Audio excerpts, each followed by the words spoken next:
আমি আপনাদেরকে বলবো যে আমি লাস্টে একটা কোয়েশ্চেন করবো এবং যিনি প্রশ্নটা উত্তর দিতে পারবেন তার জন্য এই বইটা। It's a very good book, it's a very good বুক। এবং আমি মনে করি যে এটা আজকে আমরা যেভাবে দেখছি সাইবার ক্রাইম বা সেটা কোথায় যাচ্ছে সেটার জন্য ফিউচার ক্রাইমস এই বইটা আর কি অনেক মোটা, মানে যারা পড়তে চান না তারা হাত তুলবেন না, যারা পড়তে চান তারাই হাত তুলবেন, অনেক মোটা বই। ওকে, আসলে সাইবার ক্রাইম বা ফিউচার ক্রাইম, মানে আমরা যদি বলি ফিউচার ক্রাইম বা সামনে কিভাবে ফিউচার ক্রাইম তৈরি হবে তার জন্য আসলে আপনার একটা মুভি আছে না, যে মুভিটা মানে টিন বাড়ি দেয়, মানে এক টিন আর টিনকে বাড়ি দেয়। আমার ছোট ভাই বলে যে টিনকে বাড়ি দিচ্ছে, এটা কোন মুভি জানি, মানে যন্ত্র মারামারি করে, ট্রান্সফর্মার, রাইট? Transformer, right?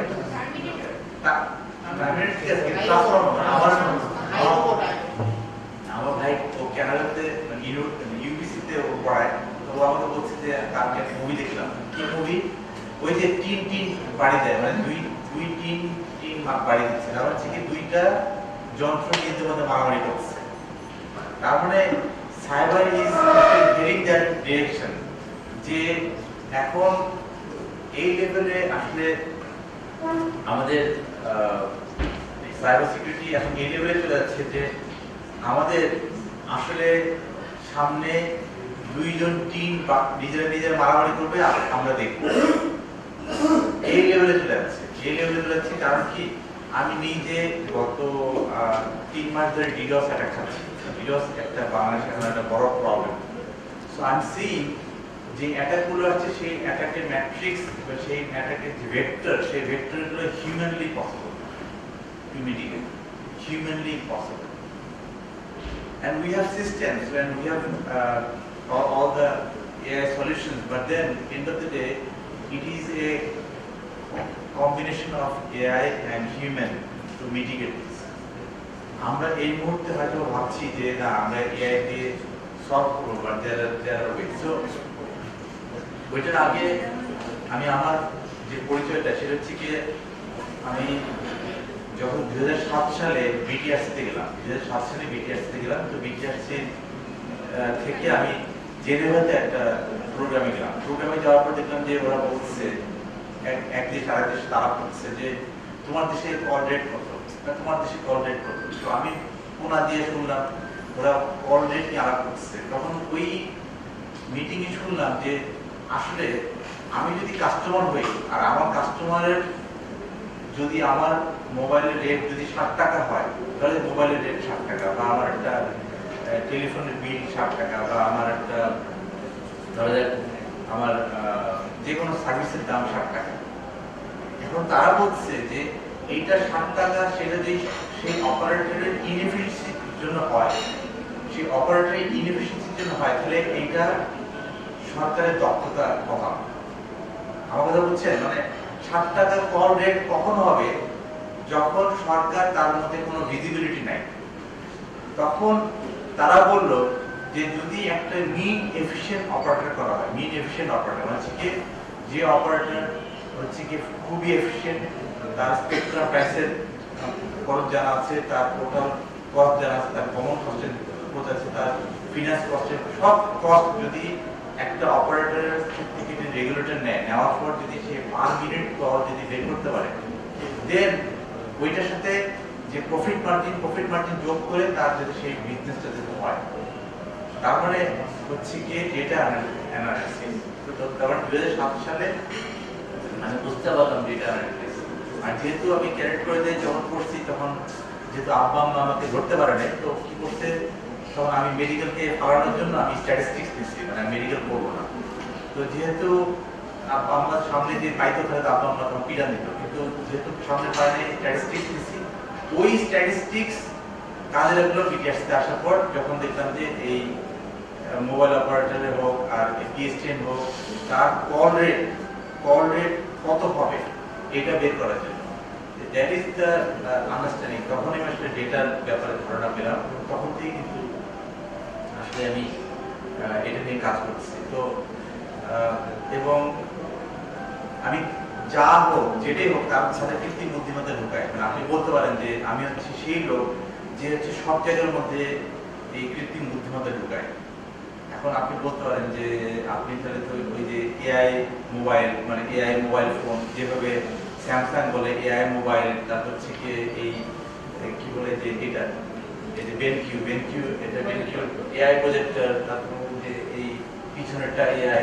আমি ওরকম লোক আর কি যে সবকিছুতে এআই ঢুকায়। তো সেই এআই ঢুকাইতে এখন একটা জায়গায় দেখলাম যে আসলে ভবিষ্যতে এআই ছাড়া কিছুই নেই। মানে টিন মারামারি করবে, আমরা কোনা দিয়ে দেখবো যে আসলে সাইবার সিকিউরিটি করে চলছে কিনা। So this is where I started writing all the books from 2007 and এই লেভেলে আসলে আজকে যে আপনারা চ্যাটজিপিটি দেখছেন, সেই চ্যাটজিপিটি যখন আসে তার আগে আসলে আমি বাংলা ন্যাচারাল ল্যাঙ্গুয়েজ প্রসেসিং নিয়ে বইটা লিখি। তারপর হচ্ছে গিয়ে হাতে কলমে পাইথন ডিপ লার্নিং বইটা, এটা আমার 3 বছর লেগেছে এই বইটা লিখতে। তারপরে এখন যেহেতু আমি আইএসপি ইন্ডাস্ট্রিতে আছি, আইএসপি ইন্ডাস্ট্রি আসার পর তখন এআই ঢোকাইতে হবে, আমি সরাসরি তাই এআই ঢোকাইতে পারি না। বলেন আইএসপি ইন্ডাস্ট্রি আমি যদি এখন সরাসরি এআই ঢোকাই তাহলে আমার হয়তো পিরিয়ড দিয়ে লোকজন বাইর করে দেবে। সো হোয়াট আই ডু, আমি অটোমেশন দিয়ে শুরু করি। অটোমেশন করলে তো অ্যাটলিস্ট লোকজন আমাকে কিছুটা দিয়ে দেবে। সুতরাং আইএসপি অটোমেশন এবং এটা নিয়ে বই শুরু করছি। তারপরে দেখলাম যে ঠিক আছে বই লিখলাম টেকনোলজি, কিন্তু টেকনোলজির বই লিখে একটা উপন্যাস না লিখতে কেমন হয়। তো একটা উপন্যাস থেকে বলা যায় উপন্যাস কি এআই দিয়ে দেশ চালানো, মানে আমাদের কোনো লোক দরকার নেই, এআই দেশ চালাতে পারবে। And it's true. এবং এই বইটাতে প্রথমে লেখা আছে যে এই বইয়ের যতটা প্রযুক্তি আছে সেই প্রযুক্তি বর্তমানে উপস্থিত, কিন্তু আমরা ইউজ করছি না। তারপর হচ্ছে কি এআই দিয়ে দেশ চালানো সম্ভব। তারপরে বলতে পারেন যে এই বইগুলো কোথায় পাওয়া যায়। আচ্ছা যাই হোক, বই যে আমার বই অ্যামাজনে পাওয়া যায়, এটা একটা ভালো দিক। তো অ্যামাজন ইউএসএতে বইগুলো পাওয়া যায়, বাংলাদেশে তো ইয়েতে পাওয়া যায়। তো আসলে যাই হোক, ফেরত আসি হচ্ছে কি এখানে যে ইনোভেশন আমরা কত পৃথিবীর বাইরের সলিউশন ইউজ করবো, সেটা একটা বড় ইস্যু। যে আমরা আর কত এই সিস্টেম কিনবো। সেখানে গ্লোবাল ইনোভেশন ইন্ডেক্সে 2025 সালে যে বাংলাদেশ কত নম্বরে জানেন? আমরা ইনোভেশনে কোথায় আছি এখন? কত নম্বরে আমরা গ্লোবাল ইনোভেশনে আমরা কত নম্বরে আছি? একটা ধারণা দেন না, ধারণা দেন, একটা ধারণা দেন, একটা ধারণা দেন।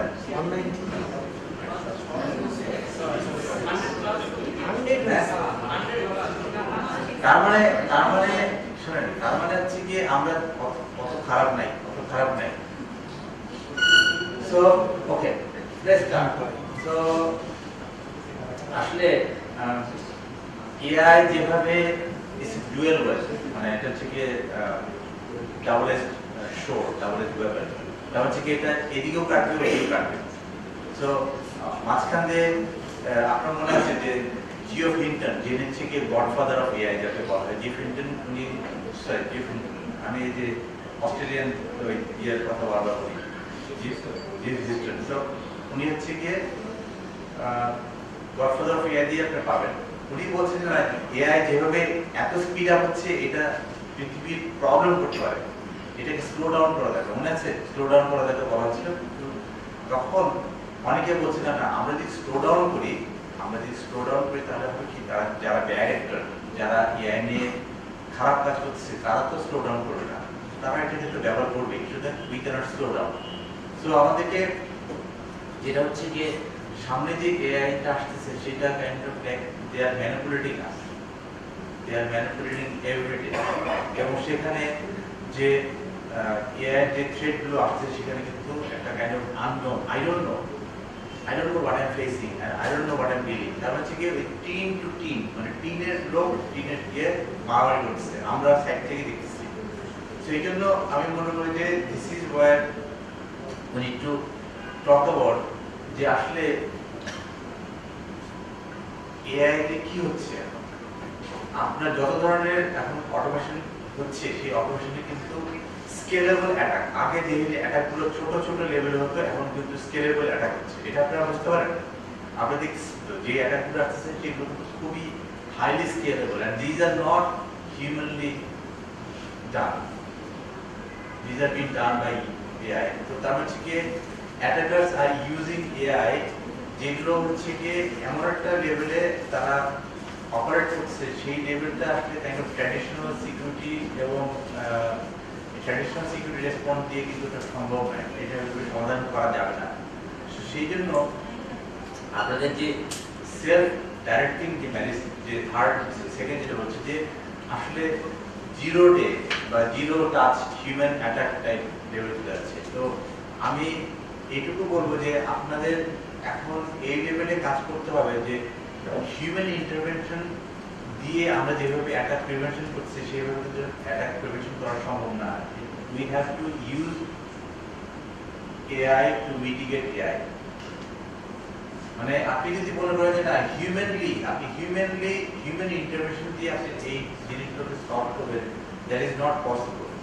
সেই জন্য আমি মনে করি যে এই ধরনের ডিফেন্স অ্যালগরিদম আসছে বা টার্গেটিং অ্যালগরিদম আসছে সেখানে কিন্তু আমাদের এআই সিস্টেম আপনি দেখতে পাচ্ছেন যে টু কনফিউজ এআই সিস্টেম, মানে আমরা যে ধরনের এআই সিস্টেম ব্যবহার করছি সেটাকে সে কনফিউজ করার চেষ্টা করছে। তার মানে কি আপনি দেখতেছেন যে এখন কিন্তু প্রচুর সিস্টেম আসছে যেখানে ফলস পজিটিভ আসছে বেশি। ভুল বললাম? মানে দিস ইজ ডেঞ্জারাস। যদি ফলস পজিটিভ যদি বাড়তে থাকে তাহলে কি হবে? দিন শেষে কিন্তু তারা আমাদের কাজ কিন্তু বাড়তেছে। আগে আমরা যেভাবে এআই এর উপর ডিপেন্ড করতাম না, এআই এটাকে সলভ করছে বা এআই সলভ করছে, AI is not solving it, customer প্যারা খাচ্ছে। তার মানে কি this is wire we are seeing যে এআই জিনিসটাকে আমি এআই দিয়ে সলভ করতে পারছি না। সেকেন্ড কথা হচ্ছে মিসক্লাসিফিকেশন, যেটাকে আমরা বলা হচ্ছে যে মিসক্লাসিফাই হচ্ছে, দ্য অ্যাটাক ইজ কামিং বা যে লেভেলের কাজগুলো হচ্ছে সেটা মিসক্লাসিফাই হচ্ছে। এই ধরনের যে মিসক্লাসিফাই তাহলে তো আপনার বা আমাদের যারা নেটওয়ার্ক প্রফেশনাল তাদের কিন্তু আমরা এইভাবে কাজ করা সম্ভব না।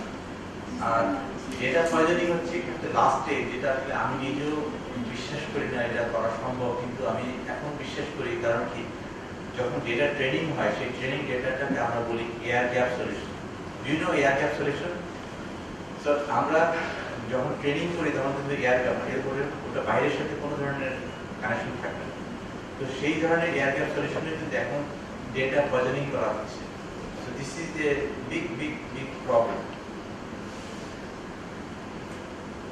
এখন মানে আমি আপনাদেরকে অন্যান্য টেকনোলজি সেশনে যেহেতু আমাকে মাত্র 20 মিনিট দেওয়া হয়েছে, আমার কাছে যেটা মনে হচ্ছে যে আসলে আমাদেরকে অটোমেশন আনতে হবে, এক্সপ্লয়টেশন, মানে আপনাদের এক্সপ্লয়টেশন ব্যাপারটা বোঝার জন্য কিন্তু অটোমেটেড এক্সপ্লয়টেশন বুঝতে হবে, আদারওয়াইজ কিন্তু আমরা এটাকে সমাধান করতে পারবো না। এবং প্রিএমটিভ জিরো ডে হান্টিং, জিরো ডে ব্যাপারে কে বলতে হবে? জিরো ডে ব্যাপারে কি বইটা দিয়ে দেবো নাকি আরেকটা প্রশ্ন করে বইটা দিয়ে দেবো? বলেন কে বলেন। জিরো ডে হচ্ছে যে সকল অ্যাটাক যেটার কোনো সলিউশন এখনো এক্সিস্টিং নাই অথবা হচ্ছে জানা নাই আমাদের, সেই সব ভালনারেবিলিটি অ্যাটাকগুলোকে জিরো ডে বলা হচ্ছে। ওকে, জিরো ডে হচ্ছে এমন একটা অ্যাটাক যেটা কি আগে কখনো এক্সিস্ট করতে না, কোনো সিস্টেম এটা ডিটেক্ট করতে পারে না। এটা একটা বলা যায় যে সপ্তম অবজাত। ওকে, জিরো ডে অ্যাটাক বেসিক্যালি হচ্ছে কোনো একটা না জিরো ডে অ্যাটাক না, জিরো ডে মানে what is think of that, right? Zero day basically হচ্ছে কোনো একটা সফটওয়্যার বা কোনো একটা সার্ভিসে কোনো একটা ভালনারেবিলিটি যেটা কিনা এখনো ওই কিংবা যারা একটা প্রোডাক্ট তৈরি করেছে তাদের দ্বারা এখনো একটা নির্দেশ পায়নি। কাছাকাছি। হ্যাঁ, উনি কিন্তু ঠিক জিরো ডে হচ্ছে কি এই এক্সপ্লয়টেশন বা এই ভালনারেবিলিটি মানে যে প্রডিউস করছে সে জানে না এখন, মানে নোটিফাইড না। Very dangerous. মানে এটা একটা বড় প্রবলেম যে আমরা এটাকে কিভাবে সলভ করব। তো আমি আসলে এই জায়গাটাতে আমার কাছে যেটা মনে হয় যে আইএসপিটা এখন কিভাবে আসলে এই লেভেলে কাজ করবে সেটা হচ্ছে গিয়ে এআই ড্রিভেন যে ডিডোস মিটিগেশন, এটা আমরা বলছি ঠিকই, কিন্তু এটা আসলে বললে তো হবে না। কিন্তু আমি যেটা মনে করি যে যারা এই ডিডোস মিটিগেশন সফটওয়্যার তৈরি করতেছে তারা কিন্তু ওভার দ্য ইয়ার্স তারাও কিন্তু আমার মতো ওই সব কিছু ফিজিক্যালি এআই দিয়ে এআই ঢুকাই দেয়, যে এখানে একটা এআই, মানে এখানে একটা পাওয়ার্ড বাই এআই এটাকে লাগাই দিলাম, একটা ডিডোস মিটিগেশন সিস্টেম বসাই দিলাম, বসাই কোনা দিয়ে রেখে দিলাম powered by AI. You know, আপনি কি বলবেন? আপনি কিছু বলতে পারবেন না। যারা কিনতেছে বা যারা এই এআই সিস্টেম কিনতেছে তারাও দেখতেছে পাওয়ার্ড বাই এআই, কিন্তু ভিতরে কি আসলে এআই দিয়ে চলছে কিনা হবে না।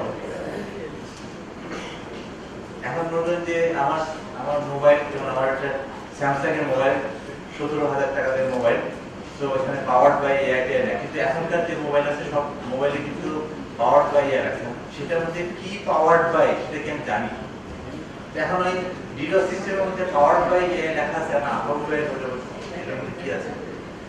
এটা তখনই কাজ করা সম্ভব হবে যখন আমরা দেখবো যে ওদের যে অ্যালগরিদমগুলো আছে যেটা আমাদের সাথে শেয়ার করছে এবং সেটাতে আপনাদের ইনপুট, মানে যেই সিস্টেমের মধ্যে আপনাদের নলেজটা ঢুকানো যায় সেটাই আমি বলবো এআই সিস্টেম। আমরা সরকারের প্রচুর এরকম বড় বড় এআই সিস্টেমে কিনছে, সব ডিফল্ট সিস্টেমে ডিফল্ট মোডে চলছে। ডিফল্ট মোডে যদি চলে তাহলে তো ওই এআই যেই, মানে আমাদের হচ্ছে সেই এআইটা সিস্টেম আসলে এআই সিস্টেম যেটাতে আপনার ইনপুট, আপনার থ্রেশহোল্ড সেট করার অ্যাবিলিটি আছে, সেটা হচ্ছে রিয়েল এআই, মানে যেটাকে বাংলাদেশি স্টাইলে আপনি কনভার্ট করতে পারবেন। আদারওয়াইজ ওই বিদেশি এআই সিস্টেমে লাভ নেই।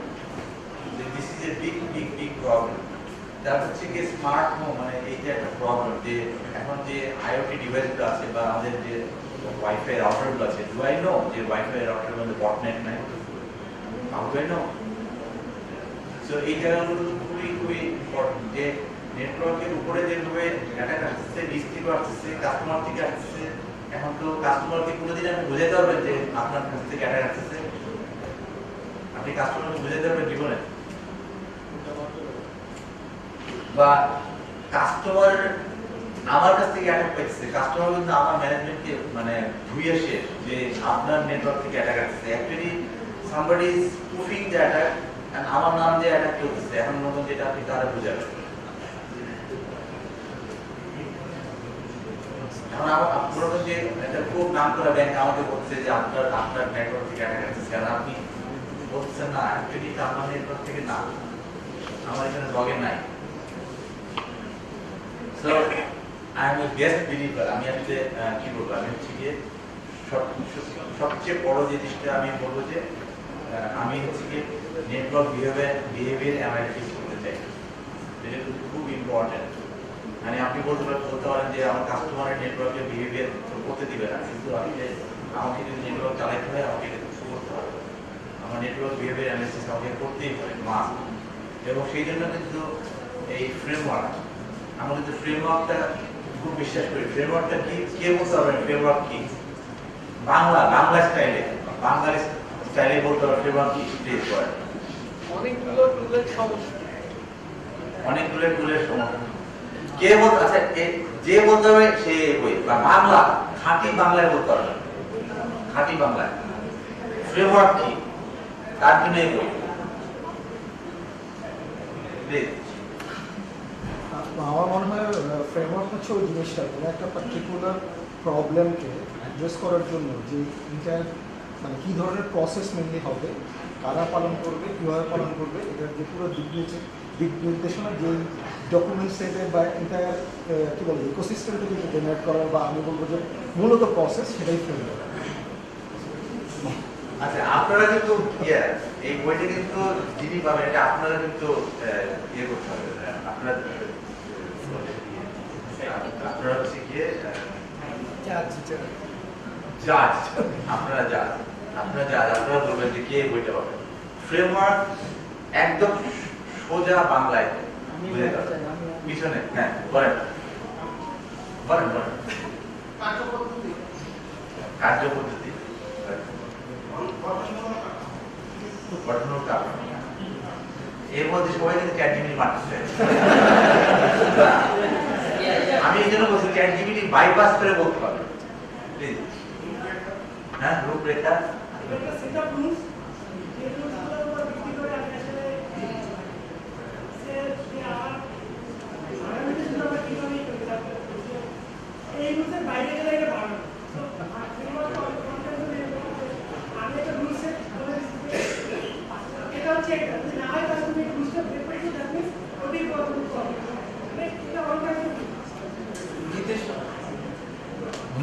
উনি কাছাকাছি গেছে। আচ্ছা অলরেডি তৈরি করা আছে, জাস্ট করে গেলেন সেটা ব্যবহার করতে পারেন। আচ্ছা আমি সোজা আমি মনে হয় এটা সরাসরি বলি, এটা হচ্ছে কি বাঙালি মানে চোখা মাস্টার, রাইট? বাঙালি চোখা মাস্টার। মনে করেন যে আমি এখন একটা জিনিস কাজ করতে চাই, আমি যদি কাজটা করতে চাই, এখন আমি বাংলাদেশে বসে একটা জিনিস নিয়ে 10 বছর 15 বছর 20 বছর ধরে আমি কাজ করবো, কাজ করার পর আমি ফ্রেমওয়ার্ক বানাবো। এটা কি আমরা পারি নাকি আমরা আসলে বিদেশি একটা ফ্রেমওয়ার্ক, কোনো একটা ফ্রেমওয়ার্ক দেখে ওরা অলরেডি 20 বছর 30 বছর 40 বছর নিয়ে কাজ করছে, সেই ফ্রেমওয়ার্কটা আমার জন্য কাট এন্ড পেস্ট করা ইজি, বুঝেছেন? এটাই তো আমরা বলেন কাকে বইতে দেব, কাকে বইতে দেব বলেন। আরেকটা প্রশ্ন, ঠিক আছে। তো আমি কিন্তু আমি great deliver of framework please. এই যে চারটা ফ্রেমওয়ার্ক প্লিজ, আমি মনে করি যে এই ফ্রেমওয়ার্ক গুলো কিন্তু খুব ইম্পর্টেন্ট। আমি খুব ফ্রেমওয়ার্ক ফ্রেন্ডলি এই জন্য বলি যে আমার কোনো প্যারা নাই, বিকজ ফ্রেমওয়ার্কটা বানাইতে সে অলরেডি 10 বছর 20 বছর 30 বছর সে কাটাই দিচ্ছে। সুতরাং আমি যদি একটা ফ্রেমওয়ার্ক যদি শিখি, আমি ওই ফ্রেমওয়ার্কটা কিন্তু আমার জন্য ইম্পর্টেন্ট। সুতরাং গভর্নেন্সের জন্য এক ধরনের ফ্রেমওয়ার্ক আছে, এআই স্পেসিফিক একটা ফ্রেমওয়ার্ক আছে, তারপরে কমার্শিয়াল সিএম তো আপনি জানেন, এটা দিয়ে এটা হচ্ছে একটা ধারণা আমি দিয়েছি, but you can have more. এবং অফিসের জন্য কিন্তু রিসেন্টলি স্পিকের এটা কিন্তু আমার কাছে ভালো লাগছে, আমার কাছে ভালো লাগছে এই ফ্রেমওয়ার্কটা। আমি জানি না বাট আমি মনে করি যে এটা আমার কাছে ভালো লাগছে এই এটা। তারপর হচ্ছে এনআইএসটির জন্য যেটা আপনারা জানেন এইগুলো, বাট আমি আপনাদের দিকে বলবো যে আসলে থ্রেটের যে স্কেলটা, সেই স্কেলটা কিন্তু আমাদেরকে বুঝতে হবে যে আসলে আমাদের যে এই অ্যাটাকগুলো, যেখানে আপনি প্রথমে লেখা আছে দেখেন AI must be made with AI, মানে আমরা হচ্ছে কি টিম মারামারি করবে, 2 টিম মারামারি করবে, আমরা কোনা দিয়ে দেখবো যে আসলে টিম মারামারি করে ফেল খাচ্ছে কিনা। আমার টিম যদি সে মারামারি করে যদি ফেল খায়, তখন কিন্তু আমি তাকে কোনা দিয়ে তাকে আরেকটা শোর আঁকাই দিতে হবে, মানে তাকে সিস্টেমটা আবার ইয়ে করতে হবে যাতে সে দিতে ওই টিমকে মারতে পারে। বিকজ আমি যদি মনে করি না আমি হচ্ছে গিয়ে লোক মানুষ আর আমি টিমের লোকে মারামারি করবো, তাহলে পাবো। This is not possible in the age of AI. So এই জন্য বলা আছে যে AI must be made with AI, otherwise কিন্তু সম্ভব না। সেখানে থ্রেড স্কিল আমাদের জানতে হবে, ম্যানিপুলেশন রিস্ক জানতে হবে, যে আসলে এই যে মিসক্লাসিফাই যে হচ্ছে, আসলে কি মডেলটি ঠিকমতো ট্রেন করা হয়েছে, ডু আই নো যে মডেল ঠিকমতো ট্রেন করা হয়েছে কিনা। তারপর হচ্ছে কি যে ডিফেন্সিভ যে ম্যান্ডেটটা আছে, সেই ম্যান্ডেটটার জন্য যে জিরো ডেজ যে ব্যাপারটা, সেটাকে আসলে আমরা জানি কিনা বা আমাদের আননোন থ্রেটগুলো জানি কিনা। তো সেই জন্য আমি মনে করি যে একটা গভর্নেন্স খুব দরকার আর কি, গভর্নেন্স দরকার। তো লাস্টে একটা প্রশ্ন আমাকে করতে বলছে, সেটা আমি বলবো যে এই যে আমাদের যে এখন ডিডোস অ্যাটাক হচ্ছে, কাদের কাদের নেটওয়ার্কে ডিডোস অ্যাটাক হচ্ছে আর তাদের মানে যারা ডিডোস, তার মানে হচ্ছে যারা ডিডোস খাচ্ছে তাদের মধ্যে এই বইটা যাবে। প্রশ্ন হচ্ছে হ্যাঁ তারপর হচ্ছে কি যারা হাত তোলেন তারাও পাইছে, তাহলে সবার জন্য এই প্রশ্নটা সেটা হচ্ছে কি, ধরা যাক আজকে আপনি যে নেটওয়ার্কে আপনি কাজ করছেন এবং সেই নেটওয়ার্কে আপনি একটা ফ্রেমওয়ার্ক ইউজ করতে চান। আপনি ফ্রেমওয়ার্কটা ইউজ করার জন্য আপনার নেটওয়ার্কে কোনটা সুইটেবল ফ্রেমওয়ার্ক সেটার জন্য আপনি আসলে কিভাবে ডিগিং ডিপার করবেন। এটা জাজ কিন্তু ওনারা আপনার নেটওয়ার্কে একটা ফ্রেমওয়ার্ক স্টাবলিশ করতে চান, সেটা যে কোনো ফ্রেমওয়ার্ক, সেইটা ফ্রেমওয়ার্কটা স্টাবলিশ করার জন্য আপনাকে কি কি চিন্তা করতে হবে। আমার সিস্টেমটা কিরকম, আমার রিকোয়ারমেন্ট কিরকম, এটা আমাকে প্রথমে বুঝতে হবে। এরপরে স্যার হচ্ছে যে আমি এআই ইউজ করতে পারি যে আমার জন্য অ্যাভেলেবল কোন কোন ফ্রেমওয়ার্ক আছে, কোনটা আমার জন্য সুইটেবল, এটা আমি বের করতে পারি আমার সিস্টেমের প্রয়োজনীয়তা অনুযায়ী। আপনি যিনি হাত তুলছে যাকে আমি আঙুল দিচ্ছি উনি যদি আর কিছু টাকা তার মানে ইজ নট কনফিডেন্ট, হ্যাঁ প্লিজ বলেন। মাইক্রোফোন দাও, এটা কেন মাইক্রোফোন ছাড়াই বলুন।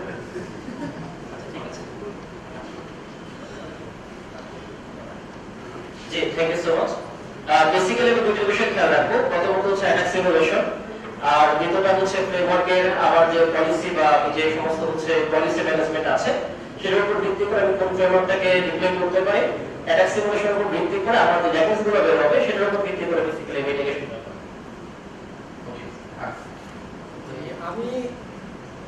আমি খেয়াল করবো যে আমার ট্রাফিকটা কেমন, আমার ইউজার কতগুলো, এবং আমার থ্রটল কত পার সেকেন্ড আমার কেমন ট্রাফিক আসতে পারে, মানে আমার ইউজার কতগুলো, এটার উপর মেইনলি আমি ফোকাস করব। কারণ আমার ইউজারের উপর ভ্যারি করে দেখা যাচ্ছে যে আমার পার ডে 1 লাখ ইউজার আসার কথা কিন্তু আসছে 10 লাখ, এটা অস্বাভাবিক হবে। তো সেই ক্ষেত্রে আমি ওই দিকে মেইনলি ট্রাফিকের উপর ফোকাস করব, আর কোন এন্ড পয়েন্টে কেমন ট্রাফিক আসার কথা সেটার উপর বেস করে আমি সিস্টেমটা সাজাবো।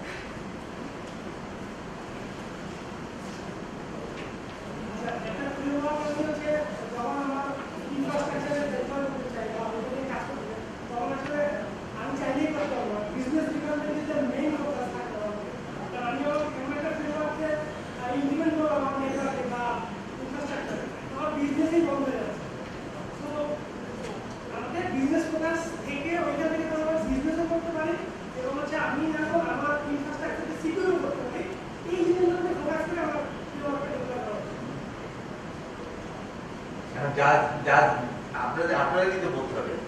হ্যাঁ প্লিজ বলেন। ফার্স্ট অফ অল আমি হচ্ছে যে মানে আমার তো অফিসে সাপোজ ইউনিভার্সাল ইনফ্রাস্ট্রাকচার সেন্টারে এটা থেকে যেটা বলতেছি যে আমাদের অফিসে যেমন ইমপ্লিমেন্টেশন করা আছে। ফার্স্ট অফ অল হচ্ছে আমি আমার আইএসও অনুযায়ী আমার বুঝতে কোথায় কোথায় আমার এটা মানে কোথায় কোথায় আমার সেগমেন্টেশন আমার এই ধরনের সার্ভিস চলে, যাতে আমার আইএসও 27006 আমি অ্যাপ্লাই করবো এবং সেখানে এআই থাকবে এবং যে আইপি আপনার যে পাবলিক আইপিটা থেকে আমার এটা আসছে সেই পাবলিক আইপিটাকে আমি মানে কোড ফরওয়ার্ডিং অন্য কোন পাবলিক আইপি সুইচিং করে দেবো সার্ভিস এবং সেটাকে আমি পরবর্তীতে আমি আমার যে মানে এটাকে ইনসিডেন্ট পোস্টের টিম থাকবে তাদেরকে আমি ইনফর্ম করবো এবং তারা হচ্ছে অ্যানালাইসিস করে দেন আমরা রুট কোজ বের করার চেষ্টা করবো আসলে কেন হচ্ছে এবং তাদের তো আমরা আমার আইএসপিকে আমি ইনফর্ম করবো যে আমার আইএসপি থেকে মানে এরকম আসতেছে, তারাও আমাদেরকে একটা লিস্ট দেবে, সেই লিস্টটা আমরা দেখবো আমাদের সাথে ম্যাচ আপ করবো ফার্স্ট চেকিং এর মাধ্যমে ফার্দার যে আমরা সামনে আগাবো। ঠিক আছে, আপনাদের আর কেউ বাকি আছে? আপনি বলেন না আমার কোনো একটা ফ্রেমওয়ার্ক ডিভাইড করা আমার তারা সেই জন্য বুঝতে হবে আমার আসলে ট্রাফিকটা কি চাই। বেসিক্যালি আমার অর্গানাইজেশন একটা আইএসপি যেরকম এলাকা আসা কথা একটা বড় প্রতিষ্ঠানের মালিক একটা ক্লাউড প্রোভাইডার তার এলাকায় একটা ডিভাইড হতে পারে। এই কারণে আমার অর্গানাইজেশন ট্রাফিক কীরকম আসতে পারে, আমার ইউজারে কীরকম তাদের অ্যাপ্লিকেশন চলে, এইটার উপর ডিপেন্ড করে আমি বলছি একটা ফ্রেমওয়ার্কটা প্রথমে সিলেক্ট করে দিতে হবে। আমার এই টাইপের ডেটাকে প্রোটেকশন করার জন্য, ডিটেলসকে প্রোটেকশন করার জন্য আসলে কোন টাইপের ফ্রেমওয়ার্ক অলরেডি এক্সিস্ট আছে বা যেগুলো অলরেডি আছে মার্কেটে আমাকে সেভাবে টিউন করে দিতে হবে। তো আমার ফার্স্ট রেটে থাকবে হচ্ছে কি আমার অর্গানাইজেশনের ক্যাটাগরি অনুযায়ী হচ্ছে কি আমার ফ্রেমওয়ার্কটা ডিফাইন করা। জন ভাই বলেন, আপনি হচ্ছে গিয়ে বলেন কে হচ্ছে গিয়ে আমার কন্ট্রিবিউটরস হচ্ছে যে আমার গ্রুপ থাকা উচিত মনে হয়।